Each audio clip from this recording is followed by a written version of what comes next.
Parmi les histoires vraies qui ont alimenté le mythe des vampires, celle d'Arnold Paul est l'une des plus célèbres. Elle se déroule au XVIIIe siècle dans un petit village de Serbie. Arnold Paul, un ancien soldat, s'était installé dans un village tranquille après la guerre. Il prétendait avoir tué un vampire durant son service militaire. Selon les habitants, il avait affirmé qu'il avait lui-même contracté cette malédiction en étant mordu. Après son installation, Arnold mourut subitement en tombant d'une charrette de foin. Quelques jours après sa mort, Arnold avait été vu rôdant la nuit.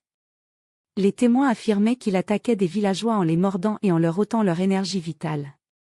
Paniqués, les habitants décidèrent d'exhumer le corps.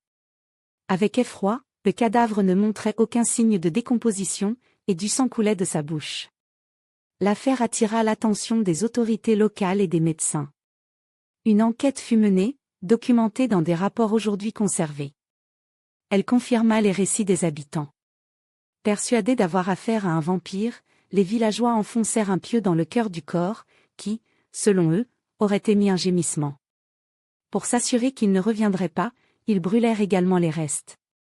Bien que cette histoire ait renforcé le mythe des vampires, les historiens et les médecins modernes ont tenté de l'expliquer rationnellement. Dans des conditions froides ou hermétiques, un cadavre peut paraître intact des semaines après l'enterrement.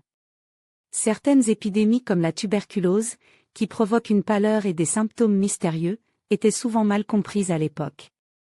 Les superstitions, alimentées par la peur, ont pu conduire à une hystérie collective.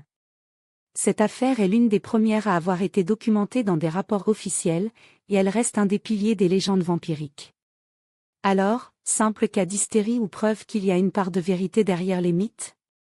À vous de juger.